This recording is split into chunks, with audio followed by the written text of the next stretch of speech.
Halo teman-teman semuanya, jumpa lagi nih dengan aku, Eklesia Limbong dari Akuntansi Perpajakan semester 5. Pada kesempatan kali ini, aku akan membahas mengenai pajak perusahaan. Jadi, ikutin ya. Sebelum kita masuk ke pajak perusahaan, kita harus mengetahui dulu apa sih pengertian dari PPh atau pajak penghasilan. Menurut Undang-Undang Nomor 36 Tahun 2008, PPh adalah pajak yang dikenakan terhadap subjek pajak atas penghasilan yang diterima atau diperolehnya dalam tahun pajak.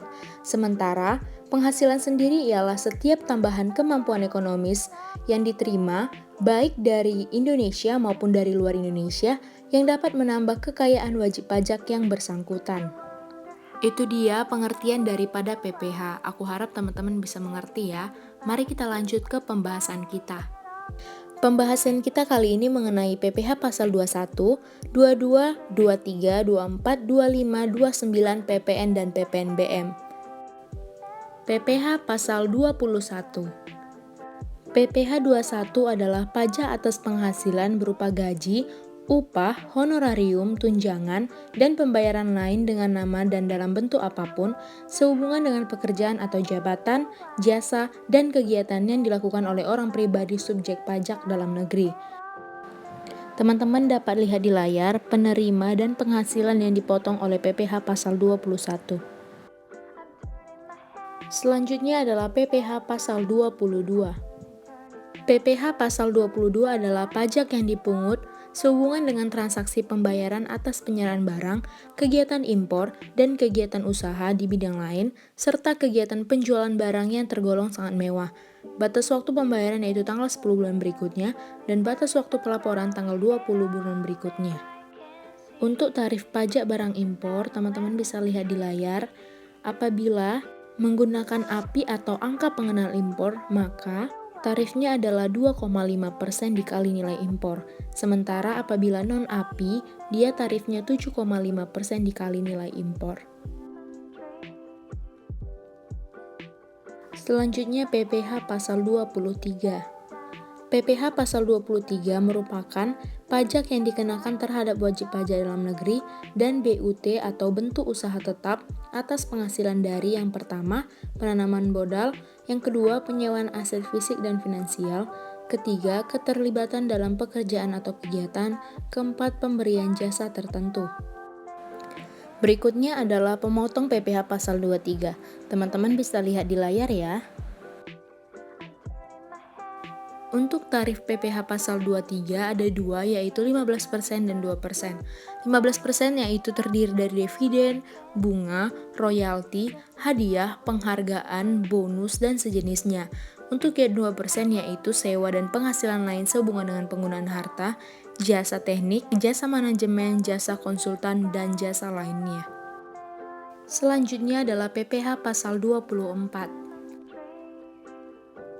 PPh 24 adalah ketentuan yang mengatur bahwa pajak yang dibayar atau terutang di luar negeri yang diterima atau diperoleh wajib pajak dalam negeri boleh dikredit terhadap pajak yang terutang dalam tahun pajak yang sama. Selanjutnya PPh pasal 25. PPh pasal 25 adalah pajak yang dibayar secara angsuran. Tujuannya adalah untuk meringankan beban wajib pajak, mengingatkan pajak yang terutang harus dilunasi dalam waktu 1 tahun. Pembayaran ini harus dilakukan sendiri dan tidak bisa diwakilkan. Batas waktu pembayaran PPh pasal 25 ini adalah paling lambat tanggal 15 bulan berikutnya dari masa pajak yang akan dibayarkan. Apabila terlambat, dikenakan bunga sebesar 2% per bulan dari tanggal jatuh tempo hingga tanggal pembayaran. Kategori pajak penghasilan ini ada dua, yaitu wajib pajak orang pribadi dan wajib pajak badan. Berikut adalah cara perhitungannya. Pajak terutang sesuai SPT dikurangi dengan kredit pajak dalam negeri. Kredit pajak ini kan ada dua. Yang pertama untuk OP menggunakan kredit pajak 21 ataupun 22 ataupun 23. Yang kedua bagi badan yaitu kredit pajak menggunakan PPh 22 ataupun 23. Selanjutnya dikurangi kredit pajak luar negeri atau PPh pasal 24 sama dengan angsuran PPh 25 per tahunnya. Lalu untuk mengetahui angsuran PPh 25 per bulan maka tinggal dibagi 12. Selanjutnya adalah PPh pasal 29. PPh pasal 29 adalah PPh kurang bayar yang tercantum dalam SPT tahunan PPh, yaitu sisa dari PPh yang terutang dalam tahun pajak yang bersangkutan, dikurangi dengan kredit pajak PPh, yaitu PPh pasal 21, 22, 23, dan 24, ataupun PPh pasal 25.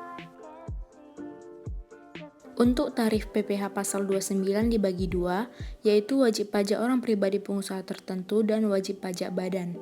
Untuk tarifnya teman-teman bisa lihat sendiri ya di layar. Selanjutnya adalah PPN atau pajak pertambahan nilai. Pajak pertambahan nilai atau PPN untuk pertama kalinya diperkenalkan oleh seorang industrialis dan konsultan pemerintah Jerman pada tahun 1919. Indonesia sendiri baru mengadopsi PPN pada tanggal 1 April 1985 menggantikan pajak penjualan yang sudah berlaku di Indonesia sejak tahun 1951. Pajak pertambahan nilai atau PPN adalah pajak yang dikenakan atas setiap penambahan nilai dari barang atau jasa dalam peredarannya dari produsen ke konsumen. Batas waktu pembayarannya itu akhir bulan berikutnya setelah masa pajak berakhir dan sebelum SPT masa PPN disampaikan. Legal karakter digambarkan melalui hal berikut. Pertama, PPN adalah pajak tidak langsung. Hal ini menggambarkan pengertian PPN ditinjau dari sudut ilmu hukum, yaitu suatu jenis pajak yang menempatkan kedudukan pemikul beban pajak dengan kedudukan penanggung jawab pembayaran pajak ke kas negara pada pihak-pihak yang berbeda. Kedua, PPN adalah pajak objektif. Maksudnya adalah PPN tidak mempertimbangkan kondisi subjektif subjek pajak tersebut. Karakter PPN sebagai pajak objektif ini menimbulkan dampak regresif. Regresivitas PPN mengandung pengertian semakin tinggi kemampuan konsumen, maka semakin ringan beban pajak yang dipikul. Sebaliknya, semakin rendah kemampuan konsumen, maka semakin berat beban yang dipikul. Ketiga, PPN bersifat multi-stage levy. Maksudnya adalah PPN dikenakan pada setiap mata rantai jalur produksi dan jalur distribusi barang kena pajak ataupun jasa kena pajak. Jadi, di setiap tingkatan dikenakan PPN. 4. Perhitungan PPN terutang untuk dibayar ke kas negara menggunakan indirect subtraction method. Maksudnya adalah metode perhitungan PPN yang akan disetor ke kas negara dengan cara mengurangi pajak atas perolehan dengan pajak atas penyerahan barang ataupun jasa. 5. PPN bersifat non-kumulatif. Maksudnya PPN tidak menimbulkan pengenaan pajak berganda. 6. PPN Indonesia menganut tarif tunggal atau single rate. PPN Indonesia menganut tarif tunggal yang diatur dalam Undang-Undang PPN tahun 1984 ditetapkan sebesar 10%.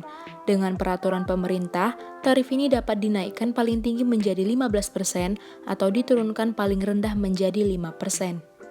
7. PPN adalah pajak atas konsumsi dalam negeri. Sebagai pajak atas konsumsi dalam negeri, maka PPN hanya dikenakan atas barang atau jasa yang dikonsumsi di dalam daerah pabean Republik Indonesia. Apabila barang atau jasa itu dikonsumsi di luar negeri, maka tidak dikenakan PPN di Indonesia. 8. PPN yang diterapkan di Indonesia adalah PPN tipe konsumsi. Artinya, seluruh biaya yang dikeluarkan untuk perolehan barang modal dapat dikurangi dari dasar pengenaan pajak. Selanjutnya adalah PPNBM. PPNBM adalah pajak penjualan atas barang mewah yang dikenakan atas transaksi BKP yang tergolong mewah, baik yang diproduksi dalam negeri maupun impor. Berikut adalah BKP tergolong mewah menurut pasal 5 UU PN dan tujuan PPNBM. Tarif PPNBM terbagi dua, yaitu kendaraan bermotor dan selain kendaraan bermotor. Teman-teman bisa lihat di layar jenis kendaraan dan persen yang berlaku. Dan ini adalah contoh kendaraan dan juga tarif yang dikenakan untuk kendaraan bermotor. Oke teman-teman, sekian pembahasan aku tentang pajak perusahaan. Mohon maaf apabila ada kesalahan kata maupun materi. Terima kasih.